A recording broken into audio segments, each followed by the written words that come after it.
એવું લાગતું હોય કે ક્યાંક એવું મટીરિયલ મળી જાય કે જેની તૈયારી કરી અને ટૂંકા જ સમય તમને ક્યાંક એવા પ્રશ્નો ઉદ્ભવતા નથી કે થોડું વાંચી અને વધારે માર્ક્સ આવી જાય, એવું કોઈક લખીએ. તો આજનો વિડીયો એ પ્રકારનો આપણે બનાવીશું. તમારે શું કરવાનું છે, આ વિડીયોને અંતિમ સુધી નિહાળવાનો છે. તમારા મિત્ર વર્તુળમાં આ વિડીયોની લિંક છે અને શેર કરવાની છે. અને હું જે અહીંયા તમને નોટ લખાવું એ નોટ તમારે ચોપડાની અંદર લખી લેવાની છે. આની અંદર શું કરીશું, આપણે મુદ્દાઓ લખીશું. જેમ કે તમે અહીંયા આપણે આ મનોવિજ્ઞાન વિષયની વાત કરીએ છીએ, કોઈ પણ આપણે જવાબોની વાત કરતા નથી, મનોવિજ્ઞાન. અને આ મનોવિજ્ઞાન વિષયમાં એવા ચેપ્ટરો કે જે વિભાગ ડી અને વિભાગ ઈમાં પૂછાય એવા પ્રશ્નોમાં કયા કયા પ્રશ્નો એવા છે કે જેની અંદરથી આપણે મુદ્દાઓ લખવાના. શરૂઆત ક્યાંથી કરશો? જો તમારા પરીક્ષાની અંદર મુદ્દાઓ સાચા છે તો તમારે 100% સારા માર્ક્સ મળશે. જો મુદ્દાઓ જ લખતા નથી આવડતું તો તમને માર્ક્સ મળી શકે તેમ નથી. તો આપણે શું કરીશું, તો પહેલા તમારે લખાણમાં શું હોવું જોઈએ? લખાણ હંમેશા મુદ્દાસર હોવું જોઈએ. મુદ્દાસર.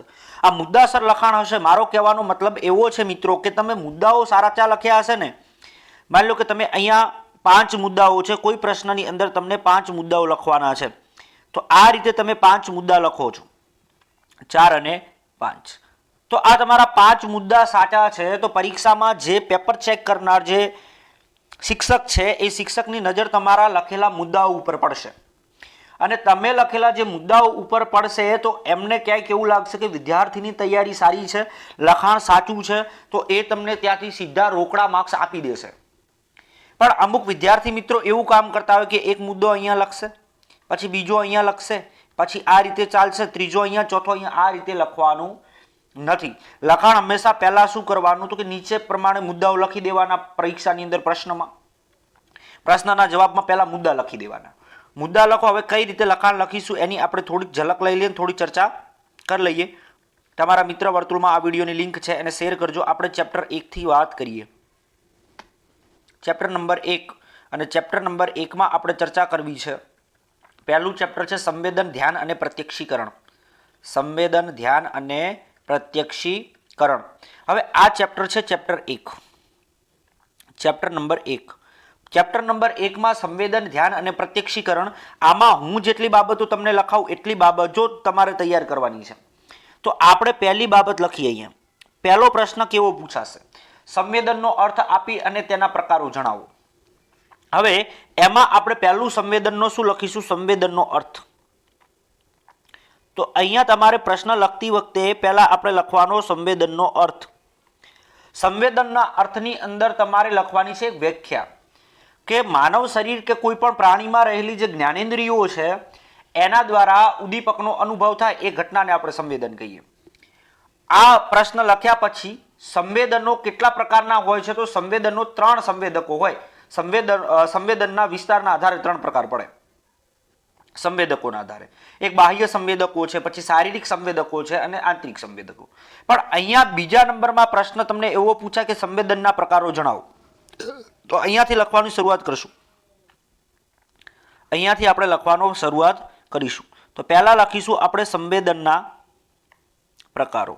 હવે સંવેદનના પ્રકારોમાં વિદ્યાર્થી મિત્રો આખા ગામને આવડતું હોય સંવેદનોના પ્રકાર કેટલા? તો 5. એમાં પહેલું સંવેદન છે જેનું નામ છે દ્રષ્ટિ સંવેદન. પહેલું સંવેદન કયું છે? પહેલું સંવેદન છે એનું નામ છે દ્રષ્ટિ સંવેદન. ત્યાર પછી બીજા નંબરમાં એક સંવેદન ઉદ્ભવે છે જેનું નામ છે શ્રવણ સંવેદન. શ્રવણ સંવેદન. આમાં પછી તમારે કેટલી માહિતીઓ તમે લખી શકો એની ચર્ચા કરીશું. ત્રીજા નંબરનું જે સંવેદન છે આ સંવેદનનું નામ છે ગંધ સંવેદન. ગંધ સંવેદન. ગંધ સંવેદન પછી ચોથા નંબરનું જે સંવેદન છે જેનું નામ છે સ્વાદ સંવેદન. કયું સંવેદન મિત્રો? સ્વાદ સંવેદન. સ્વાદ સંવેદન. એના પછી પાંચમા નંબરનું જે સંવેદન છે જેનું નામ છે ત્વચા સંવેદન અથવા તો સ્પર્શ સંવેદન. સ્પર્શ સંવેદન. હવે જો અલગ અલગ માનવ શરીરની અંદર શું મિત્રો હોય? અલગ અલગ ઇન્દ્રિયો હોય. અલગ અલગ ઇન્દ્રિયો હોય તો ઇન્દ્રિયોના આધારે પણ ક્યાંક અલગ અલગ પ્રકારની ઇન્દ્રિયો હોય અને આ ઇન્દ્રિયોના આધારે સંવેદનો થતા હોય. તો ઇન્દ્રિયોના આધારે કેવા કેવા સંવેદનો થાય છે એની આપણે ચર્ચા કરવી છે. તો ઇન્દ્રિયોના આધારે જે સંવેદનોના પ્રકાર છે એમાં પહેલા દ્રષ્ટિ સંવેદન. હવે દ્રષ્ટિ સંવેદન માટે શું જવાબદાર છે? તો કે આંખ. તો આંખ દ્વારા જે સંવેદન થાય એટલે કે આંખની રચના એટલે કે આંખ દ્વારા જે સંવેદન થાય ને એને દ્રષ્ટિ સંવેદન કહીશું. તમારે ખાલી અંગનું નામ દ્રષ્ટિ સંવેદન આંખ દ્વારા થાય એવું લખવાનું. પછી શ્રવણ સંવેદન શાના વડે સાંભળો? તો કાન વડે, તો કાન. ત્યાર પછી ગંધ સુગંધ શાનાથી આવશે? તો નાક દ્વારા.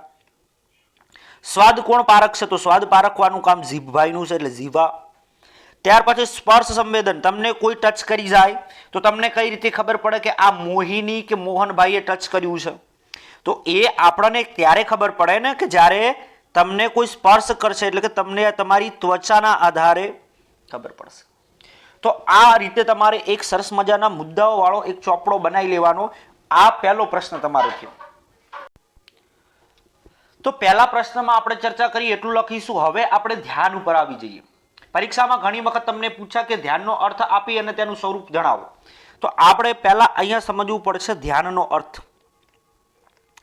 ધ્યાનનો અર્થ અને ધ્યાનનું સ્વરૂપ આવું તમારે લખવાનું છે. અને ધ્યાનનું સ્વરૂપ.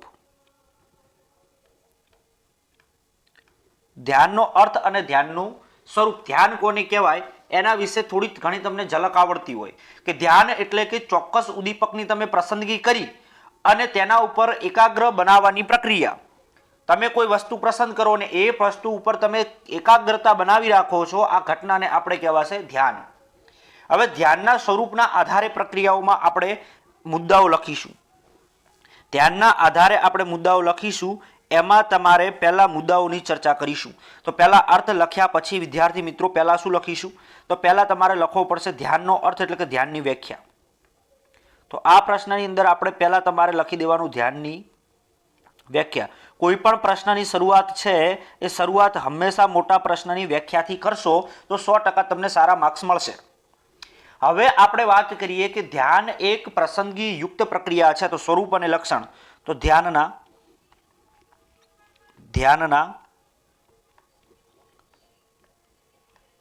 સ્વરૂપ અને લક્ષણો.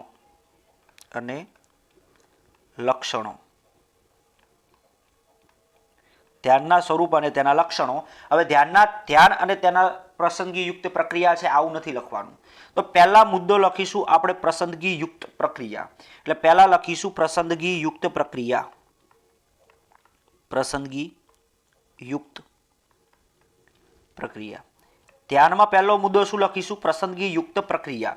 પ્રસંગી યુક્ત પ્રક્રિયા લખ્યા પછી ત્યાંના પછી બીજું છે કે સંયોજનાત્મક. બીજો મુદ્દો શું લખીશું મિત્રો? સંયોજનાત્મક. તમારે આ પ્રશ્ન છે એને વાંચી પણ લેવાનો. ત્રીજા નંબરમાં જે એનો મુદ્દો બને છે જેનું નામ છે શોધાત્મક. શોધખોળ કરે એને કહેવાય શોધાત્મક. ધ્યાનના સ્વરૂપો છે. પહેલું સ્વરૂપ કયું? પ્રસંગી યુક્ત પ્રક્રિયા. પ્રસંગી યુક્ત તમે પ્રસંગી કોઈની થઈ જાય છે પછી એનું સમાયોજનની પ્રક્રિયા કરવી પડશે. ત્યાર પછી તમે સમાયોજન પ્રક્રિયા કરો છો તો એનું ઓબ્ઝર્વેશન કરવું, પરીક્ષણ કરવું પડે, ચકાસણી કરવી પડે, તપાસવું પડે. એ બધી શોધનાત્મકમાં આવશે. અને પછી ભવિષ્યલક્ષી છે. ભવિષ્યલક્ષી.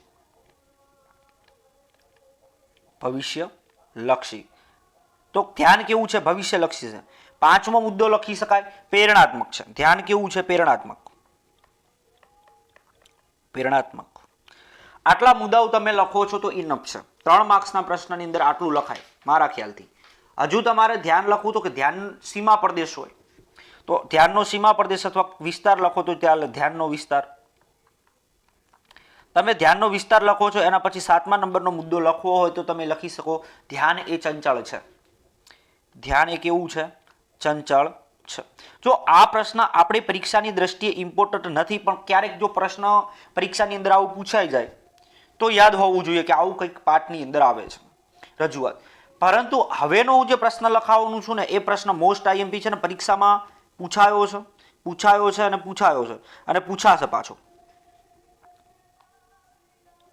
પરીક્ષાની અંદર પ્રશ્ન પૂછાયો છે ને પૂછાશે. તો ધ્યાનના નિર્ધારકો, ધ્યાનના ઘટકો. હવે ધ્યાનના બે ઘટકો છે. ધ્યાનના કેટલા ઘટકો છે? બે. તો અહીંયા આપણે પહેલા લખીએ ધ્યાનના ઘટકો. ધ્યાનના ઘટકો. હવે ધ્યાનના બે ઘટકો છે, એ બે તમને પૂછે ધ્યાનનો અર્થ આપી, ધ્યાનના ઘટકો જણાવી અને બાહ્ય ઘટકો વિશે સમજૂતી આપો. તો ધ્યાનના બે ઘટકો છે.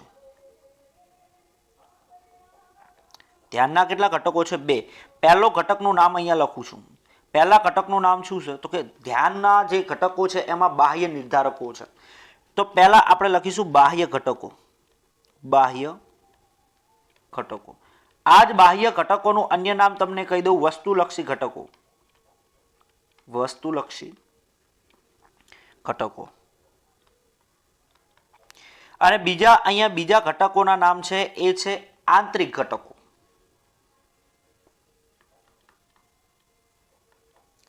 આંતરિક ઘટકો. હવે આંતરિક ઘટકોને જ કહેવું હોય તો કહી શકાય વ્યક્તિલક્ષી ઘટકો. આંતરિક ઘટકોને શું કહેવાય છે? વ્યક્તિલક્ષી ઘટકો કહેવાશે. વ્યક્તિલક્ષી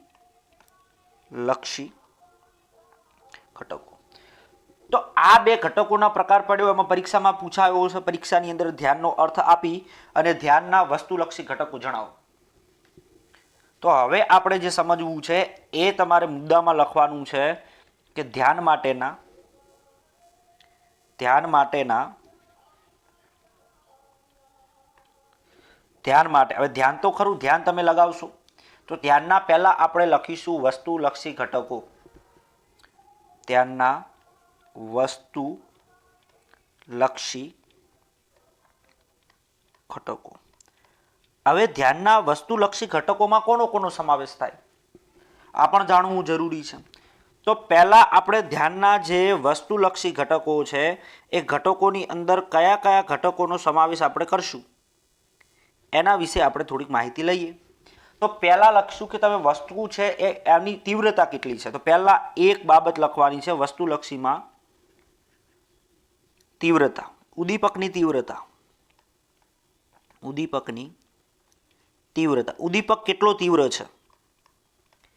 બીજા નંબરમાં આપણે મુદ્દો લખવાનું છે ઉદ્દીપકનું કદ કેવડું છે. વસ્તુનું કદ, તો ઉદ્દીપકનું કદ. ઉદ્દીપકનું કદ એટલે વસ્તુ તમે લ્યો છો તો વસ્તુને પહેલી કેટલી તીવ્ર છે, પછી એનું કદ કેટલું છે, એની વિષમતા કેટલી છે. ત્રીજા નંબરનો મુદ્દો આવશે ઉદ્દીપકની વિષમતા. ઉદ્દીપકની વિષમતા. ઉદ્દીપકની વિષમતા. અને ચોથા નંબરનો જે મુદ્દો છે ઉદ્દીપકની ગતિશીલતા. પછી શું લખવાનું મિત્રો? ઉદ્દીપકની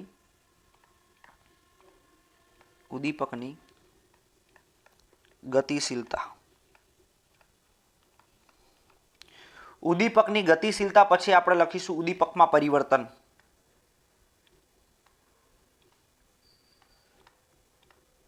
ઉદ્દીપકમાં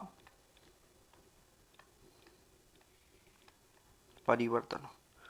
ઉદ્દીપકમાં પરિવર્તન લખ્યા પછી ઉદ્દીપકમાં કઈ નવીનતા છે તો એ પણ લખી શકો. ઉદ્દીપકમાં નવીનતા. છઠ્ઠા નંબરનો મુદ્દો તમે લખી શકો છો. ઉદ્દીપકમાં નવીનતા. ઉદ્દીપકમાં નવીનતા આયા પછી ઉદ્દીપકનું પુનરાવર્તન તો નથી થતું ને, ચેક કરવું પડશે. તો ઉદ્દીપકનું પુનરાવર્તન. ઉદ્દીપકનું પુનરાવર્તન. આ ઉદ્દીપકના પુનરાવર્તન સાથે સાથે ઉદ્દીપકનો રંગ આપણા માટે મહત્વનો છે. તો ઉદ્દીપકનો રંગ.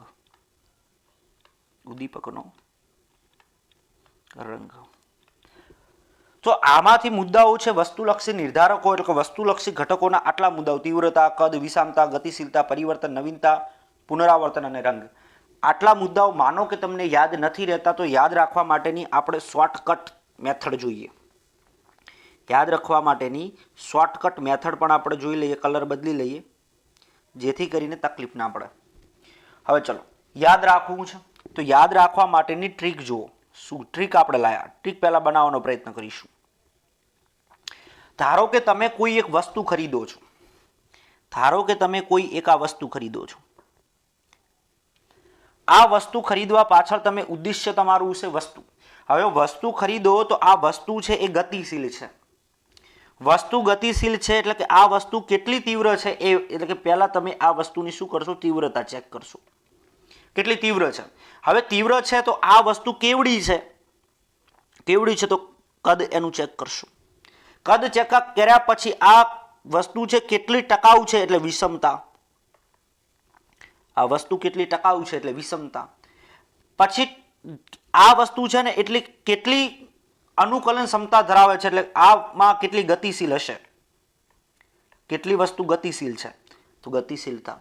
આ વસ્તુની અંદર તમે લીધેલી વસ્તુમાં યોગ્ય સમય શું પરિવર્તન કરી શકાય છે, આમાં ફેરફાર કરી શકાય તો પરિવર્તન.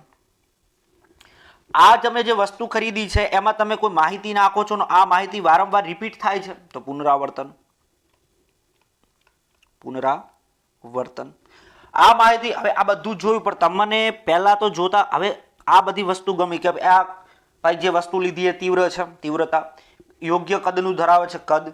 આની ક્ષમતા ચેક કરી લીધી વિષમતા. આની ગતિશીલ ચેક કરી ગતિશીલતા. આનું પુનરાવર્તન પરિવર્તન થાય છે તો પરિવર્તન. પુનરાવર્તન જોઈ લીધું. પણ આમાં બધું જ જોતા આપણને ખબર પડે કે મારે રંગ કયો પસંદ કરવો. સાડી લેવા જાવ તો રંગ તો ખબર હોવી જોઈએ ને, કપડાં લેવા જાવ તો રંગ ખબર હોવો જોઈએ ને. તો આપણને રંગ ગમ્યો છે જેનું નામ છે તો રંગ. કોકને કાળી કોમેસ ગમતી હોય, કોકને વ્હાઈટ યાડા જેવું ગમતું હોય. ભાઈ અલગ અલગ વસ્તુ હોય. કોકને મેકઅપનો ડબ્બો સારો લેવા જવો હોય ને તો અમુક વેરાયટીઓ જોવો કંપની કઈ કંપની છે જેનું ફેશિયલ સારું લાગે. તો આમાં એવું હોય કે આપણે આ કોન્સેપ્ટની અંદર આટલી મુદ્દાઓ તમને આવડવા જોઈએ. હજુ તો કે ભાઈ આ જે અમે આ બધી વસ્તુ ખરીદી પણ આ વસ્તુ શું ફરી નવીનતા કંઈક લાવશે. આ બધી વસ્તુ તો ખરીદી લેવી પણ આપણે જે વસ્તુ ખરીદી છે એમાં નવીનતા કંઈક આવશે. આ વસ્તુ લગાયા પછી તમારે કંઈક તો નવું દેખાવું જોઈએ ને તો નવીનતા. તો આ રીતે તમે યાદ રાખી શકો છો ટૂંકી સ્વરૂપમાં, કોઈ વાંધો નથી, રાખી શકાય. એના પછી આપણે જોવાનો પ્રયત્ન કરીશું વ્યક્તિલક્ષી ઘટકો. એના પછી કયા ઘટકો જોવા છે? વ્યક્તિલક્ષી ઘટકો. વ્યક્તિલક્ષી ઘટકો. હમણાં આની પણ શોર્ટ આવી જ રીતે આપણે શોર્ટ જોઈશું જે તમને મુદ્દા તરત યાદ રહી જશે. શોર્ટ વાળા મુદ્દાઓ ખાસ યાદ રાખજો મગજમાં. હવે વાત કરીએ આપણે વ્યક્તિલક્ષી ઘટકો કે માનવ સાથે સંકળાયેલી શારીરિક અને માનસિક જે આપણા શરીર સાથે સંકળાયેલા ઘટકો હોય એ ઘટકોને આપણે વ્યક્તિલક્ષી ઘટકો કહીએ. હવે વ્યક્તિલક્ષી ઘટકોની અંદર પહેલો ઘટક આપણે ચેક કરવો છે કે કોઈ પણ માણસ છે એ માણસને અભિરુચિ કેટલી, રસ કેટલી. તો પહેલો આવશે રસ કે અભિરુચિ. રસ કે અભિરુચિ. કેટલો રસ ધરાવે છે, કેટલી અભિરુચિ છે. બીજા નંબરમાં આવશે કે આ વ્યક્તિ રસ ધરાવે છે તો એની જરૂરિયાત કેટલી છે, તો જરૂરિયાત. જરૂરિયાત. પછી ટેવ. ત્રીજા નંબરનો મુદ્દો છે વ્યક્તિની ટેવો એટલે ટેવ. પછી આપણે શિક્ષણ લઈ લઈએ. ચોથા નંબરનો મુદ્દો છે શિક્ષણ. શિક્ષણ પછી આપણે જોઈએ મનોશારીરિક સ્થિતિ. એના પછી આપણે લખીશું મનોશારીરિક સ્થિતિ. તો આટલા મુદ્દાઓ છે એ વ્યક્તિલક્ષી ઘટકોમાં છે. હવે પ્રોમિસ કરી છે સાહેબ હમણાં ટ્રીક દ્વારા અમને મુદ્દાઓ યાદ રખાઈ દે તો આપણે જોઈ લઈએ કે આ એક ભૂરો છે. આ એક ભૂરો છે. 12માં આવી ગયો પણ મનોવિજ્ઞાનમાં એને તકલીફ છે કે આપણે શું કરવું. તો સરસ મજાના સાહેબે કહી દીધું કે ભૂરા જો આ કામ કરવાનું છે તારે. તો ભૂરે કીધું સાહેબ મારે છે ને 90% લાવવા છે પરીક્ષામાં.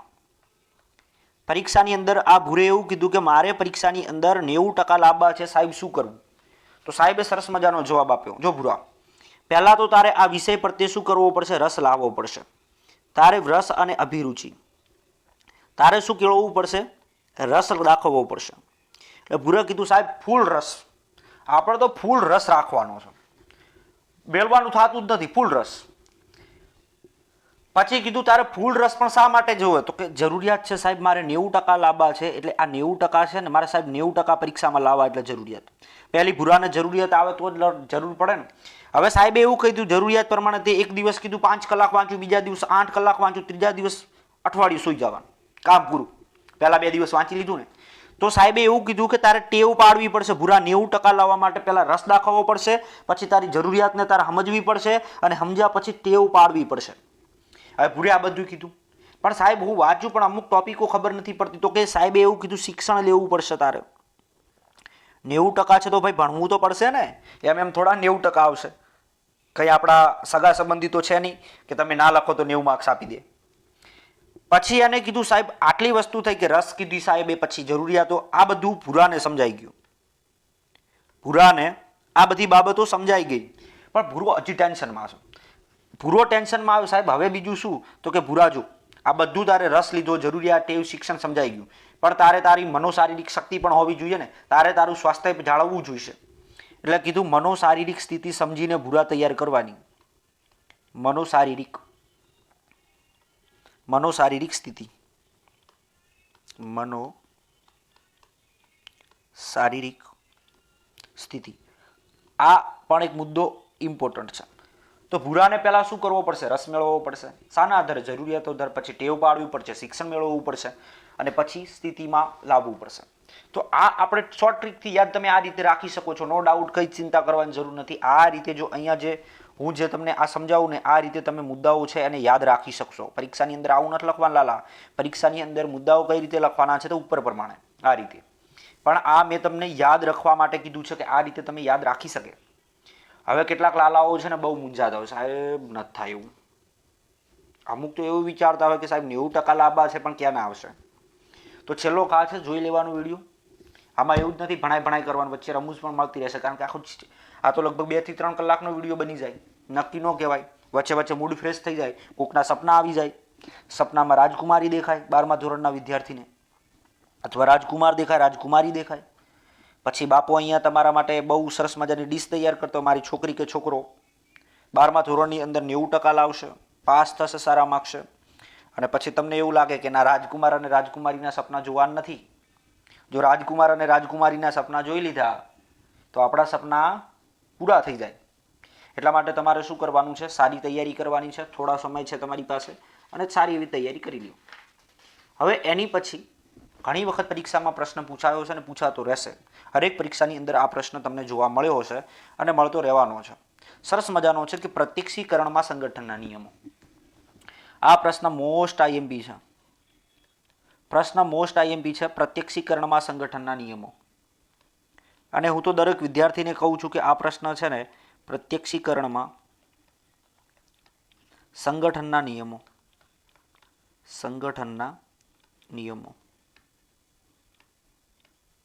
હું તો દરેક માણસને એ જ કહું છું કે ધોરણ 12માં હોય તો આ પ્રશ્ન તૈયાર કરાય. જો આ પ્રશ્ન છે ને એકદમ ઈઝી છે, કોઈ જફાવટ નથી. આ પ્રશ્ન એવું કે મને 5 મુદ્દાઓ તમે આવડી જાય તો કામ પૂરું. તો પહેલો મુદ્દો કયો? આ પ્રશ્ન તમે તૈયાર કર્યો હશે, સાહેબે કીધું છે મોસ્ટ આઈએમપી છે, કરજે. આપણે હું કીધા રાખે સાહેબને કર્યા રાખ્યું. તો આમાં જો પ્રત્યક્ષીકરણમાં સંગઠનના નિયમમાં પહેલો નિયમ છે સમીપતા અથવા સમાનતા. પહેલો મુદ્દો છે સમાનતા. બીજા નંબરનો મુદ્દો છે સમીપતા. સમાનતા, સમીપતા પછી ત્રીજા નંબરનો તમે મુદ્દો લખી શકો છો પૂરકતા, સમાવેશકતા અથવા પૂરકતા. તમને જે યાદ આવે પહેલો સમાવેશકતા. અને સમાવેશકતા પછી ચોથા નંબરનો મુદ્દો છે પૂરકતા.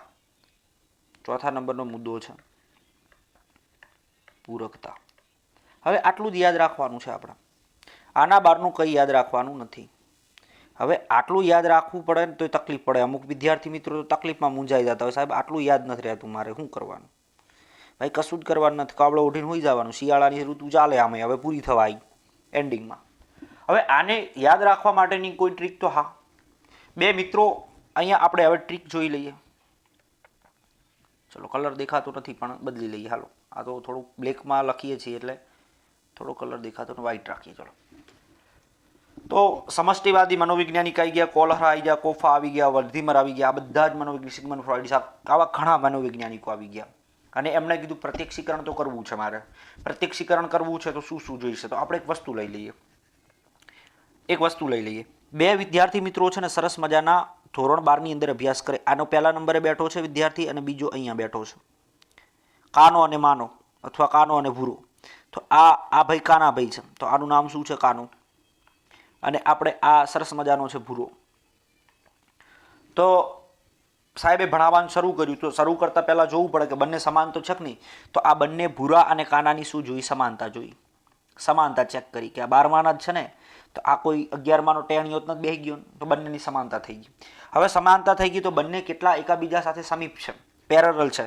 તો આ બંનેની શું કરી કે કેટલા જોડે જોડે બેઠા છે એ સમીપતા ચેક થઈ ગઈ. જોડે જોડે બેઠા એટલે પહેલી બંને કેટલા સમાન છે એની વાત કરી, પછી સમીપતા. પછી આમાં જોયું કે આ બંનેમાં કેટલી બુદ્ધિ, કેટલી સમાવવાની તાકાત છે. આ યાદ રખાવું છો, આ પરીક્ષામાં ન લખતા પાછા. તો આની શું થઈ ગઈ? સમાવેશકતા. સમાવેશકતા. બંને કેટલું વાંચી શકે છે, બંને કેટલું યાદ રાખી શકે. હવે બંને યાદ રાખી શકે તો આ બંનેના વિચારો છે કોઈ એકાબીજા સાથે મળે છે, તો બંનેના વિચારો એકબીજા સાથે મળતા આવશે ત્યારે જ બંને હારા કહેવાય ને. તો પૂરકતા. પૂરકતા. તો આ થઈ ગઈ ટ્રીક.